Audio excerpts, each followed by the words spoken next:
Alden, may pa-flowers pala kay Catherine, kahit lalaki na bading na kay Alden mga kasombreros dahil dito. Yan at marami pang items sa vlog na ito. Pero unahin ko itong minor items natin mga kasombreros. Yung isang fan or admin kagabi mga kasombreros ay nag-throwback March 30, 2024 naman ito mga kasombreros. Compilation ng mga pictures ni Alden mga kasombreros. Unang-una, on this day kasi ito sa kanyang TikTok account, March 30, 2024, kung kaya na-repost niya. Unang picture dito ay kasama ni Alden, sina Riza, or sina Riza mga kasombreros na kapatid niya, and then sina Angel, and then si ate niya April, tapos si Alden yung nasa driver's seat mga kasombreros. Meron din isang picture dito na kumakain sila, no, mga kasombreros sa labas, at masayang masaya si Alden. May isa rin dito na nag-workout sina Coach Mauro, sina Angel, and then sina hindi ko lang kung si Kath itong kasama niya mga kasombreros. So si April, si Riza, and then so on. Tapos si Alden dito ay nagpabraso, no, si Alden, no. Binrasuhan tayo ni Pops Alden dito. Tapos yung isa dito ay video ng nag-gym, workout si Pops Alden mga kasombreros. So parang tinigil na ni Alden, no, yung pagbubuhat ng ganito na sobrang bigat. Focus na lang siya ngayon sa biking mga kasombreros. So may ano rin kasi to merong negative effect kapag masyado ka nagbubuhat ng sobrang bigat mga kasombreros. Kung kaya ay itinigil na siguro ni Pops Alden itong pagbubuhat nga niya mga kasombreros ng barbell sa gym. So lalong-lalo kapag pag nasobrahan ka kasi ng ano, no, ng dito, pag nasobrahan ka ng workout or sobrang bigat, parang ang dami mong pagbubuhat, at saka pag nasobrahan ka ng cardio, no, parang ganoon siya kasi pag nagbabike siya tapos magbubuhat pa siya, no, di ba, parang ang grabe yung kanyang ano, baka bumigay din ang katawan ni Pops Alden mga kasombreros. Tapos ito, isang doktor yung gumaya dun sa trend na ginawa nga ni Alden mga kasombreros. So nag-trending itong kanyang itong kanyang video na unang ginawa ni Alden nga mga kasombreros, sa parang warrior siya. So si Doc Abdel, no, ang pangalan nito mga kasombreros. Isa siyang gastroenterologist na minsan nakikinig din ako sa kanya sa TikTok mga kasombreros. So pinost niya ito sa kanyang TikTok account. Nakisabay siya sa trend ni Alden mga kasombreros kagabi. So nakakagulat nga kasi ito ay may pinakamarami niyang views mga kasombreros sa kanyang TikTok account. So nakakatuwa lang na pati doktor ay sumabay na rin sa trend, no, na ginawa ni Soiti mga kasombreros, na parang warrior. So transformation mga kasombreros. Tapos ito, may isang fan doon sa may dito sa may kick-off campaign ni Alden nga mga kasombreros at ng A-Team, na kung saan ay may POV siya dito na sabi niya, POV, nasa likod mo lang yung pinaka-idol mo. Tapos video siya mga kasombreros, no. Tapos ay yun, kumakain dito si Pops Alden at saka si Mama Ten mga kasombreros. So ang cute lang, nag-fangirling si ate doon kay Pops Alden, habang busy naman si Alden or parang kumakain si Pops Alden mga kasombreros. So talagang libre, no. Video na lang ang labanan ngayon mga kasombreros. Tapos ito, ang cute dito mga kasombreros, may isang fan din na nag-post sa TikTok kagabi nung ganap ni Alden doon sa may BYD. Pero ang kwento dito ay parang silent fan siya kasi nga parang i-interviewin pa si Alden. So medyo tahimik pa siya mga kasombreros. Pero nung medyo wala nang nag-interview or parang free time na si Alden mga kasombreros, ay tapos may hinag siya na na babae mga kasombreros, parang si Angel Aquino yata ito if I'm not mistaken mga kasombreros. Tapos tawa yung Tawang-tawa yung nag-video si kuya. Sabi niya, akala niya daw siya yung ihahag mga kasembreros. Pero Bisaya siya no, mamaya papakinggan natin at saka i-play ko ito mga kasembreros. So, parang si Angel Aquino, parang ito. So yun. Tapos, nagpakita na si kuya sa kanyang video mga kasembreros. Sabi niya dito ay, lamang lang daw ng dalawang paligo sa akin guys. Sabing gano'n si Alden. Sabing gano'n ni kuya, no? Sabi niya dahil sa pogi daw ni Alden, ay lamang lang daw si Alden ng dalawang paligo. Sabi, sabi niya, akala ko ako yung hug, atay. Sabi, parang nainis siya nasa Bisaya mga kasembreros. So, akala doon niya siya yung hug mga kasembreros, no? Ang cute ni kuya. Nag-fanboy din siya kuya. Nag-fanboy kay Soiti mga kasembreros, no? Tapos ito, yung dito, yung ating thumbnail din po ay pinost ni Legends of Pinoy 19 hours ago. Yung ating items nga na yung kaibigan or tulay ng cast nila si Jaiho ay may chika, no, doon sa kanilang podcast nga mga kasembreros. Tulay ng cast may chika, pakinggan Mama Min, bakit di binati si Kath? So, yun po, no, mga kasembreros. So, nakakatuwa kasi pinost ni Legends of Pinoy din ito sa kanilang Facebook page mga kasembreros. So, yun po, no. Ito, nabading yung isang, nabading yung kasama. Wala siyang caption dito, pero doon sa mismong post mga kasembreros sa TikTok, sabi niya doon ay, sabi ni ate, nabading yung kasama niya daw mga kasembreros kay Alden, nung pagkakita nila, no, kaya paglabas ni Alden doon sa may event, or sa mismong venue mga kasembreros. So, ito po yung time. Grabe, no? Dahil palang tao sa labas. Kala ko sa loob lang mga maraming tao. Ito yung time na nag-guest si Alden sa Anilag Festival sa Santa Cruz, Laguna mga kasembreros, no? Kaya Governor Sol Aragones mga kasembreros. So, ito yung time na kumanta siya. He serenaded the candidates mga kasembreros ng Lacan at Lacambini. So, hindi ko alam, baka parang late nila na-upload ito mga kasembreros sa TikTok account. So, kaya late din po natin na nasama dito. So, mamaya pa-play ko ito kasi grabe yung hiyawan ng mga tao ng paglabas ni Tisoy mga kasembreros na may kasama pang mga uniformed personnel, mga police, no, tsaka mga army mga kasembreros ay talagang andito, no, talagang sila todo alalay at saka guardia kay Phenomenal Box Office Cinema King. So ang kulit lang niya talagang talagang grabing hiyawan ng mga tao. Tapos ito issue ito mga kasembreros, hindi ko lang kung totoo ito. Sabi ng Filipino telenovela 7 hours ago, Catherine Bernardo's fans, sometimes called Kath Cakes and Kim Pao fans, are the most toxic fandoms in showbiz. Lately, believe it or not, sabing ganoon. Parang toxic na yung mga fans ni Catherine at saka ng Kim Pao mga kasembreros. Sabi dito sa KB fans or Catherine Bernardo fans always clash with every other fandoms on social media, like attacking or shading other celebrities. Siguro pinapaano niya dito si dito yung ibang mga fans, no, at saka mga admins like si Ma'am Naybara Lopez, no, na talaga nakikipag-away. Being labeled entitled for expecting everyone to praise or center Catherine even in unrelated conversations. Then here comes Kim Pao fans who get extremely upset whenever Paula Avellino gets paired or work with any other actress besides Kim Chiu. Backlash when Paolo had a project or collaboration with Nadine Lustre. Fans openly said they don't want him working with anyone else. Comments calling the fandom toxic for treating every new pairing as a threat and flooding comment sections with issues. They have even been accused of going after Catherine herself in some cross-fandom drama.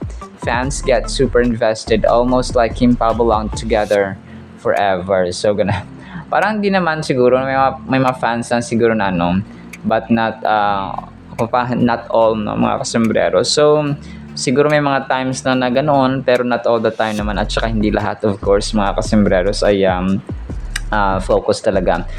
Pang-control na kasi, no, gaslighting yung mga ganon, mga kasombrero. So controlling is no longer wala pa matawag na fan, kundi toxic na nga talaga siya. Pero siguro hindi naman lahat, mga kasombreros. So yun, major item natin, nagpa-flower ba or nagpa-flower si Alden, mga kasombreros? May pinadalang flower kaya Tisay, mga kasombreros, ng birthday. Ang caption dito ni Mark Prin, mga kasombreros, Capricorn 02 January, sabi niya, kaya pala ang saya mo, attorney, dahil may pa flower, mga kasombreros. Tapos compilation nga nung bulaklak, no, ng nagpadala dito kasi, di ba, naalala niyo yung finlash natin nakaraan na puro bulaklak, no, napadala ng mga brands at saka malapit na tao sa kay Kath, mga kasombreros. Sabi dito ng iba ay nag-comment dito si Marites Ferrer, sabi niya ang orchids, no, may orchids kasi doon, di ba, sa mga flowers, mga alam na this. Tapos sabi naman ni DJ Bay, sabi niya may gift ang boyfriend ni Kat, si Kuya Tisoy, sabi. So may regalo daw, no, color white pa, Alden talaga, ha. Tapos tatlong hearts na may emoji na may pasmal, mga kasombreros. Tapos yun, naniniwala ang mga Cathinatics na kay Alden talaga, no, yung flowers na iba dito napadala kay Kath, mga kasombreros. Para sa akin, hindi imposible yun kasi, no, mga kasombreros, na alam naman natin na si Alden ay mahilig talaga mag-send ng flowers or magpadala ng flowers, mga kasombreros, especially sa mga taong mahalaga, no, at saka mga babaeng malapit sa kanyang buhay, mga kasombreros, especially si Kath. So hindi naman sila natapos ang friendship, no, ng Kath din, mga kasombreros, kung meron sila mga individual na ganap ngayon.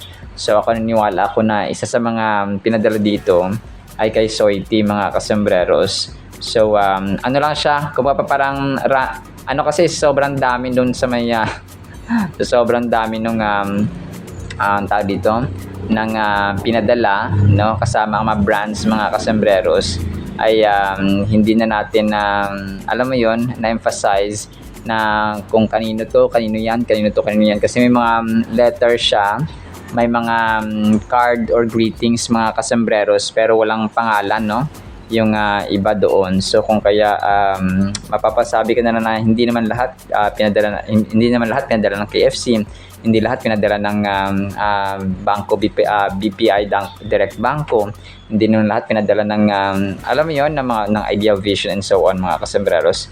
So kung kaya I strongly believe, no, na yung iba doon ay may isa doon na kay Alden din po, mga kasombreros. So di ba nung nakaraan may mga basta pa orchids, no, parang tatak orchids, tatak Alden kasi tatak Alden kasi, mga kasombreros. So yung iba dito ay may roses, no, especially roses din po, mga kasombreros, no. Tatak din yun ni Alden kapag roses, mga kasombreros. So isa siya sa mga roses lover, mga kasombreros.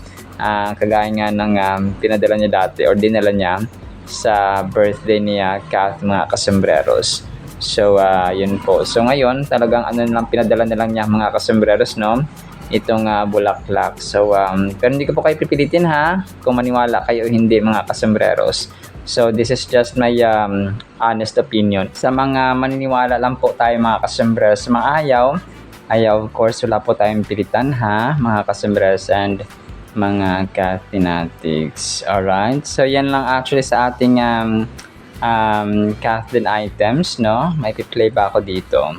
So yon, yung mga videos na pwede natin i-play dito ay i-play po natin. Tapos pakinggan natin, of course, ang salita ng Diyos na sobrang mahalaga po sa ating buhay. Isang pinagpalang araw po, ha, sa bawat isa.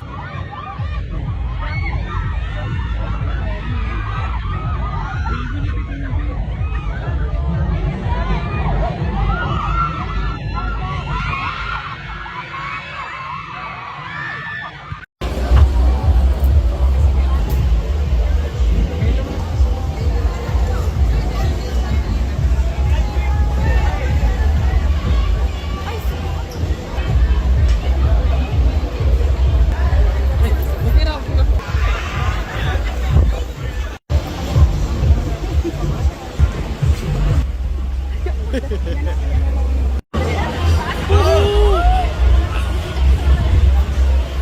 po.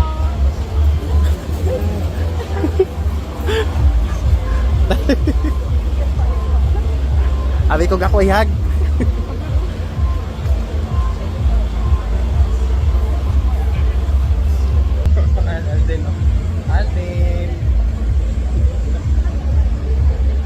Namang mga duha kaliguan ko guys. Abi ko ako ihag. Gatay. Grabing power ng Word of God mga kasambreros. Ang title natin ay Inuunat Lang ang Langit. Bakit kaya? Psalms 104 verse 2, the Lord wraps Himself in light as with a garment. He stretches out the heavens like a tent mga kasambreros. So grabe no? Sa ibang version po ay like a curtain or a cortina mga kasambreros. So well of course kung titingnan natin kapag uunawain natin mga kasambreros ng literal ito, wala talaga makakaya na tao na iunat mga kasambreros or stretch or hawakan ng langit kasi nga tayo po ay human being lamang, isa lamang sa mga mortal beings mga kasambreros sa mundong ito na limited yung ating power. No, only God can do this mga kasambreros. So and sabi dito ay ang Diyos po natin ay nababalot ng light as with a garment. So ilaw, no? Kasi ang Diyos po natin ay glorious. Yung kanyang kadakilaan, yung kanyang glory. Pansin natin yung yung araw. 'Di ba? Hindi tayo makatitig ng matagal sa araw mga kasmers kasi nga nakakasilaw mga kasmers. So grabe. So more than that pa na yung silaw at ang glory ng Panginoon sa araw mga kasmers kasi ang araw nga ay nanghihiram lang ng liwanag or ng sinag mga kasembreros sa Diyos Ama. So grabe no, na-imagine niyo ba kung gaano katindi yung glory na kung may makakita ng mukha ng Diyos ay mamamatay, no? Grabe, so yung truth pa lang na yun mga kasembreros ay talagang masabi mong hindi siya matarok, no? Hindi mo alawaan na kung may makakita doon ng tawag dito, kung may makikita doon ng mukha ng Diyos Ama or ng ating manilikha mga kasembreros ay mamamatay mga kasembreros. Grabe no? So talagang napakatindi ng kapangyarihan at glory ng Diyos mga kasembreros na deserving niya na dakilain, na purihin, na sundin mga kasembreros sa lahat ng season ng ating buhay. So kahit nga si Moises, 'di ba? Talagang ni-request ni Moises na ipakita yung kanyang mukha mga kasembreros kay Moises na alam natin si Moises ay talagang banal na lingkod ng Diyos mga kasembreros. Pero sabi ng Diyos sa kanya, that's Exodus chapter 33 verse 20 mga kasembreros ay you cannot see my face for no one shall see me and live. So ibig sabihin ay mamamatay mga kasembreros ang makakakita no ng mukha ng Diyos. So yung truth pa lang na yun ay talagang mapapaisip ka talaga na grabe no, hindi basta-basta na mga kasi hindi masukat ng human measures or human standard mga kasembreros yung kadakilaan ng Diyos natin. Psalms 104 verse 2 is a beautiful and poetic verse that vividly describes God's power and majesty. So sa mundo natin, kapag ikaw ay hari, kung ikaw ay presidente, kung ikaw ay isang prime minister, kung ikaw ay isang leader ng isang bansa o nasasakupan mga kasembreros ay majestic, no? Let's say Great Britain or United Kingdom, no? Kung kaya yung hari at reyna doon ay talagang with all the majesty, with all the kasi mga king and queen sila, no? Prinsipe at hari, mga kasembreros, prinsipe at prinsesa ang turing nila sa kanilang mga leader, mga kasembreros. So the imagery of God covering Himself with light as a garment captures the immense glory that surrounds Him. When we think about light, it often signifies brightness, purity, and goodness. So ang ilaw kasi ay opposite ng darkness or ng dilim or ng itim mga kasembreros or ng ng darkness.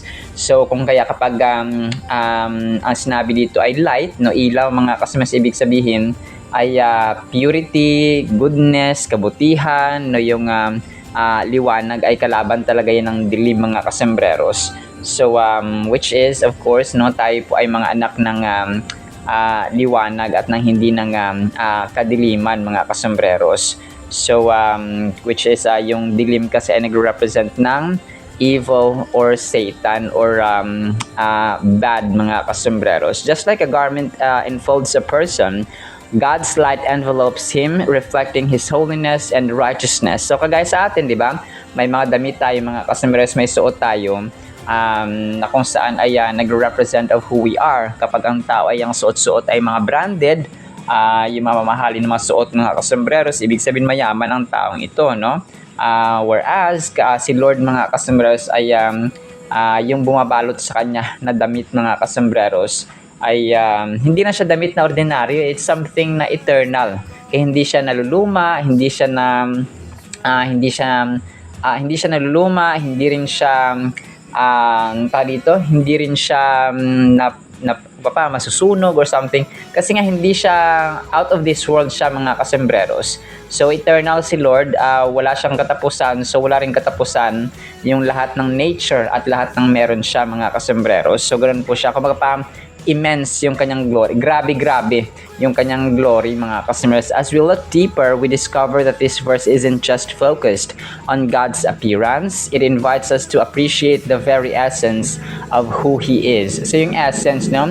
Kapag na-appreciate natin yung tao, mga kasembreros, syempre, papahalagahan natin sila, no, ina-acknowledge natin yung kanilang presence, yung kanilang pag nandyan siya, oh, halika dito, ganyan. So parang ganoon ba, no? Magiging mabait tayo, magiging pleasing tayo sa kanya, mga kasembreros, or natutuwa tayo kapag andyan siya, and so on, mga kasembreros. So mas lalo na po ang Diyos natin, mga kasembreros, na sobra-sobra pa, kasi nga siya yung lumikha sa atin, He loved us so much. He created us according to their image, no? At saka ayon sa kanang kawangis, mga kasembreros.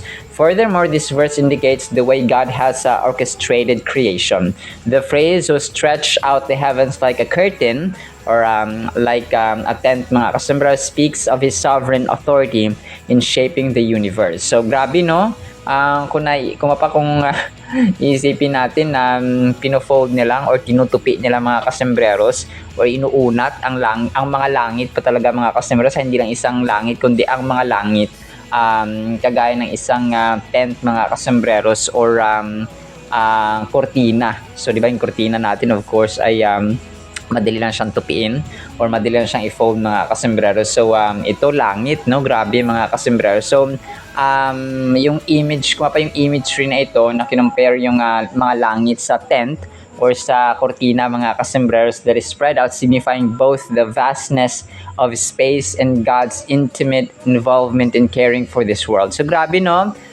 Talagang mahal ng Diyos ang mga tao, mga kasembreros. So yung mga tao lang talaga yung hindi nagkakaroon ng time, busy parati sa kanilang mga personal agenda, no? Talagang kaliwat kanan yung mga activities and so on.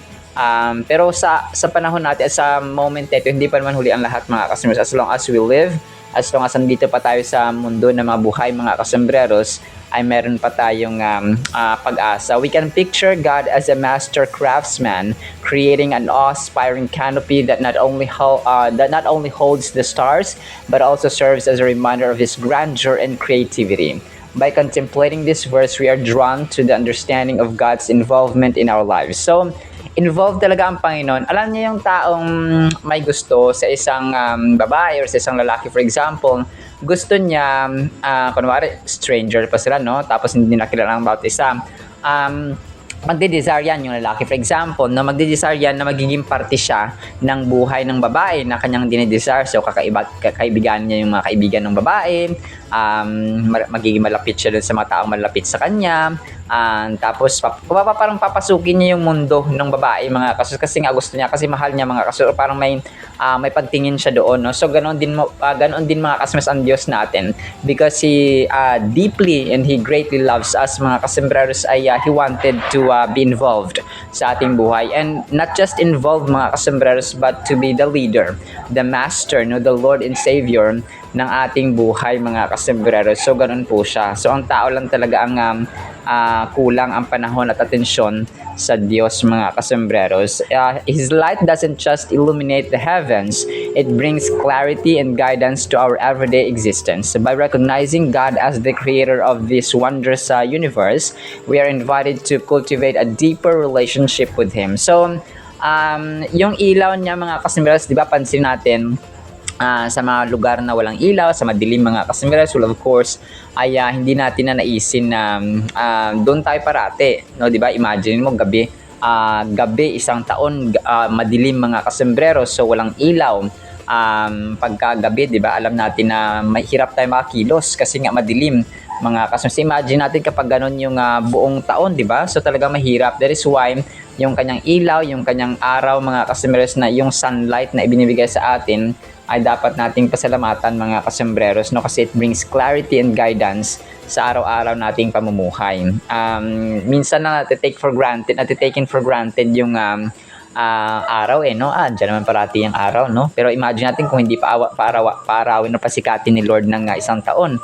So talagang mahihirapan tayo, mga kasembreros. Our lives can reflect His light and glory as we walk in obedience and faithfulness. Each of us has the opportunity to shine with the love and joy that comes from our Creator. So lahat tayo, mga kasembreros, no, kailangan i-reflect natin kung pa maging instrumento or kasangkapan tayo ng kabutihan ng Diyos, kasi ang Diyos natin ay loving, dapat magiging loving din tayo. Kung ang Diyos natin ay mapagpatawad din tayo. Kung ang Diyos natin ay tinutulungan tayo, dapat maging matulungin din tayo sa iba, no, mga kasembreros. So we can help naman not only sa pera, no, pwede tayong tumulong sa bayanihan, no, kung ano mang pwede natin itulong sa ating kapwa-tao, mga kasembreros, especially sa ating mga kapatiran sa simbahan or sa family sa loob ng tahanan.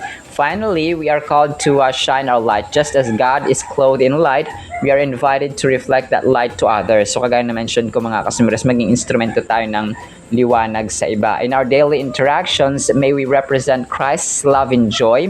Acts of kindness, being a friend in need, or sharing uplifting words can brighten someone else's day. By allowing His light to shine through us, we contribute positively to the world, acting as vessels of His grace and mercy. So yun nga, no?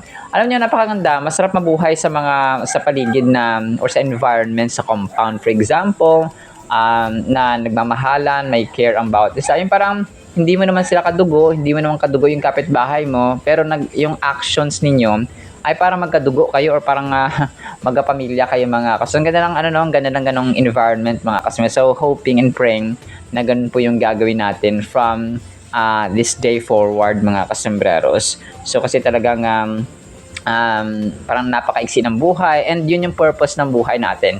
Okay, yung summarized commandments na love the Lord your God with all your heart, mind, soul, and strength, and love your neighbor as we love ourselves, mga kasembreros, ay yun po siya. No? If you're not doing these purposes or these commandments of God, ay mali po at hindi po natin naiintindihan ang tunay na purpose ng ating buhay sa mundong ito. Alright? So, pero kaya pa yan, mga kasembreros, by the grace of God, mga kasembreros. So, in the Word of God, nawapay pagpalaan po tayo ng pag-ibig, pananampalataya, pag-asa, at maging instrumento at kasangkapan ng Diyos sa kanyang kabutihan, pag-ibig, pag-asa, at lahat-lahat ng good attributes, mga kasembreros, sa iba. In the mighty, holy, sweet, magnificent name of the Lord Jesus Christ, we pray, with the communion of the Holy Spirit of the living God. And everyone said, Amen and Amen. See you sa next segment, mga kasembreros, and paalam po.